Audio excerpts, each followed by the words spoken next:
श्री यतिराजाय विवेकानंद सूरय सच्चित् सुख स्वरूपाय स्वामिने तापहारिणे। हे श्रोता, प्राचीन परिव्राजक आशीर्वाणी उच्चारण करिया द्वारे दंडायमान। তোমরাও কুলগত আতিথ্য চিরপ্রথিত অতিথি জ্যোতিকে পূর্বের ন্যায় সম্মানপূর্বক আহ্বান করিয়া গৃহ মধ্যে স্থান দিবে কি? এবার কেবল ভারত ভ্রমণ নহে, পৃথিবীর নানা স্থান পর্যটনের অভিজ্ঞতা দানে তিনি প্রস্তুত। তার শ্রীমুখ হতে সে সকল কথা শুনলে বুঝবে তার ভ্রমণ উদ্দেশ্যবিহীন নহে। কিসে ভারতে বর্তমান অমানিসার অবসান হইয়া পূর্ব গৌরব পুনরায় উজ্জ্বলতর বর্ণে উদ্ভাসিত হইবে, এই চিন্তা ও চেষ্টাই তাহার প্রতি পাদ বিক্ষেপের মূলে। আবার ভারতের দুর্দশা কোথা হইতে আসিল, কোন শক্তি বলে উহা অপগত হইবে, কোথায় বা সেই সুপ্ত শক্তি নিহিত রহিয়াছে এবং উহার উদ্বোধন ও প্রয়োগের উপকরণই বা কি, এ সকল গুরুতর বিষয়ের মীমাংসা করিয়াই যে তাহাকে ক্ষান্ত দেখিবে তাহা নহে, কিন্তু বদ্ধপরিকর যতি স্বদেশে বিদেশে কার্যক্ষেত্রে অবতীর্ণ হইয়া মীমাংসিত বিষয় সকলেরও সত্যতাও যথাসম্ভব প্রমাণিত করিয়াছেন, তাহার নিদর্শন প্রাপ্ত হইবে। বুদ্ধিমান বিদেশী তাহার উপদেশ কার্যে পরিণত করিয়া বলপুষ্ট হইতে চলিল। হে স্বদেশী, তুমিও কি এইবার তোমারই জন্য বহু শ্রমে সমাহৃত সারগর্ভ সত্যগুলি হৃদয়ে ধারণ এবং কার্যে পরিণত করিয়া সফল কাম হইবে? ইতি বিনীত শারদানন্দ, পয়লা মাঘ 1312। পরিব্রাজক পর্বের আমি শারদানন্দজি এভাবেই একটি মুখবন্ধ লিখেছেন। শুরুতে আমরা স্বামীজির সেই ভূমিকা পাঠ করতে চলেছি।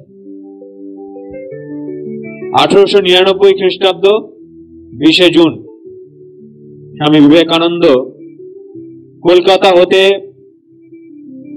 গোলকোন্ডা জাহাজে দ্বিতীয়বার পাশ্চাত্য দেশে যাত্রা করেন। সঙ্গে ছিলেন স্বামী তুরীয়ানন্দজি ও ভগিনী নিবেদিতা। উদ্বোধন পত্রিকার সম্পাদক স্বামী ত্রিগুণাতীতানন্দ অনুরোধে স্বামীজি নিয়মিতভাবে তাহার ভ্রমণ বৃত্তান্ত পাঠাতে সম্মত হন।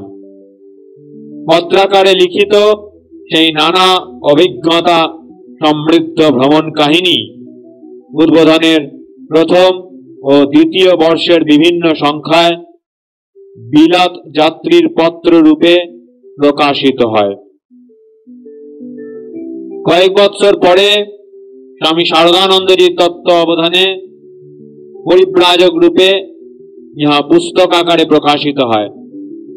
এই লেখায় টু ভায়া স্বামী তুরীয়ানন্দজিকেই বুঝাচ্ছে।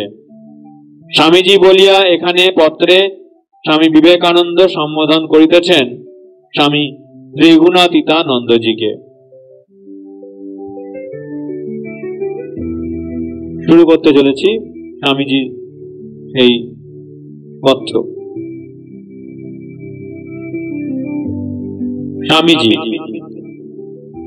ওম নমো নারায়ণায়। মোকারটা ঋষিকেশী ঢঙের উদাত্ত করে নিও ভায়া। আজ 7 দিন হলো আমাদের জাহাজ চলেছে। রোজই তোমায় কি হচ্ছে না হচ্ছে খবরটা লিখবো মনে করি। খাতা পত্র কাগজ কলম যথেষ্ট দিয়েছ, কিন্তু বই বাঙালি, কিন্তু বড়ই গোল বাঁধায়। 1 নম্বর কুড়েমি। ডায়েরি নাকি তোমরা বলো? রোজ লিখবো মনে করি, তারপর নানা কাজে সেটা অনন্তকাল নামক সময়তেই থাকে, 1 পাও এগুতে পারে না। 2 নম্বর তারিখ প্রভৃতি মনেই থাকে না। সেগুলো সব তোমরা নিজ গুণে পূর্ণ করে নিও। আর যদি বিশেষ দয়া করো তো মনে করো যে মহাবীরের মতো বার তিথি মাস মনে থাকতেই পারে না, রাম হৃদয়ে বলে। কিন্তু বাস্তবিক কথাটা হচ্ছে এই যে সেটা বুদ্ধির দোষ এবং ওই কুড়েমি। কি উৎপাত! সূর্য প্রভব বংশ কুড়ি হলো না? সূর্য প্রভব বংশ চূড়ামণি রামৈক শরণ বানরেন্দ্র। আর কোথা আমি দিন প্রতিদিন। তবে তিনিও 100 যোজন সমুদ্র পার 1 লাফে হয়েছিলেন, আর আমরা কাঠের বাড়ির মধ্যে বন্ধ হয়ে ওছল পাছল করে খুঁটাখুটি ধরে চলক শক্তি বজায় রেখে সমুদ্র পার হচ্ছি। একটা বাহাদুরি আছে। তিনি লঙ্কায় পৌঁছে রাক্ষস রাক্ষসীর চাঁদ মুখ দেখেছিলেন, আর আমরা রাক্ষস রাক্ষসীর দলের সঙ্গে যাচ্ছি। খাবার সময় সে 100 ছোড়ার চকচকানি আর 100 কাঁটার ঠকঠকানি দেখে শুনে তু ভায়ার তো আক্কেল গুরু। ভায়া থেকে থেকে ছিটকে ওঠে। পাছে পার্শ্ববর্তী রাঙাচুল বিড়ালাক্ষ ভুল ক্রমে ঘ্যাঁচ করে ছুরিখানা তারই গায়ে বসা। ভায়া একটু নজরও আছেন কিনা? বলি, হ্যাঁ গা, সমুদ্র পার হতে হনুমানের শিশিঘ্নেশ হয়েছিল কিনা সে বিষয়ে বুঝতে কিছু পেয়েছ? তোমরা পুরো পণ্ডিত মানুষ, বাল্মীকি আলমীকি কত জানো। আমাদের গোসাইজি তো কিছুই বলছেন না, বোধহয় হয়নি। তবে ওই যে কার মুখে প্রবেশ করেছিলেন সেইখানটা একটু সন্দেহ হয়। তু ভায়া বলছেন জাহাজের ঘোড়াটা যখন হুশ করে স্বর্গের দিকে ওঠে ইন্দ্রের সঙ্গে পরামর্শ করে, আবার তৎক্ষণাৎ হুশ করে পাতাল মুখ হয়ে বলি রাজাকে বেধবার চেষ্টা করে। সেই সময়টা তারও বোধ হয় যেন কার মহাবিকট বিস্তৃত মুখের মধ্যে প্রবেশ করছেন।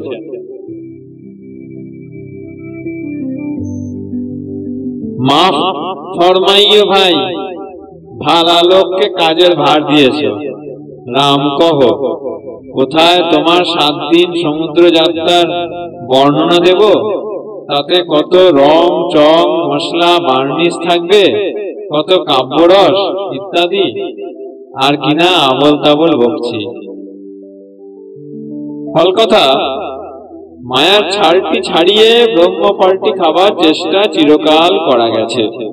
এখন খপ করে স্বভাবের সৌন্দর্যবোধ কোথায় পাই বলো? কাহা কাশী, কাহা কাশ্মীর, কাহা খোরাসান গুজরাট আজন্ম ঘুরছি। কত পাহাড়, নদ নদী, গিরি, নির্ঝর, উপত্যকা, হরিত্তকা, চিরনিহার মণ্ডিত মেঘমখলিত পর্বত শিখর, উত্তুঙ্গ তরঙ্গ ভঙ্গ কল্লোল শালী কত বারি নিধি দেখলুম।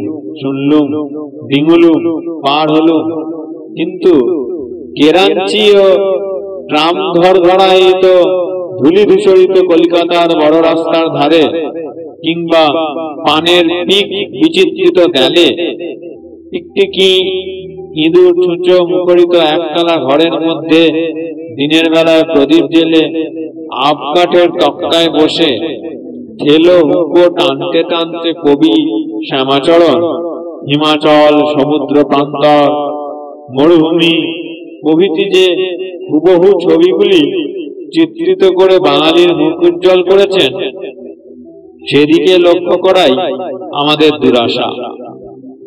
শ্যামাচরণ ছেলেবেলায় পশ্চিমে বেড়াতে গিয়েছিলেন, যেথায় আকণ্ঠ আহার করে এক ঘটি জল খেলেই বস, সব হজম, আবার খিদে।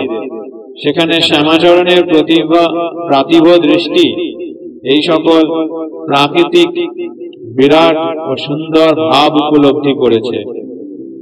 তবে একটু গোল যে ওই পশ্চিম বর্ধমান পর্যন্ত নাকি শুনতে পাই। তবে একান্তই তোমাদের উপরোধ, আর আমিও যে একেবারে ওরসে বঞ্চিত গোবিন্দ দাস নহি, সেটা প্রমাণ করবার জন্য শ্রী দুর্গা স্মরণ করে আরম্ভ করি। তোমরাও খোঁটাখুটি ছেড়ে দিয়ে শোনো। নদীমুখ বা বন্দর হতে জাহাজ রাত্রে প্রায় ছাড়ে না। বিশেষত কলকাতার ন্যায় বাণিজ্য বহুল বন্দর আর গঙ্গার ন্যায় নদী যতক্ষণ না পর্যন্ত সমুদ্রে পৌঁছায়, ততক্ষণই আরকাটির অধিকার, তিনিই কাঁপতেন, তাঁরই হুকুম। সমুদ্রে বা আসবার সময় নদীমুখ হতে বন্দরে পৌঁছে দিয়ে তিনি খালাস।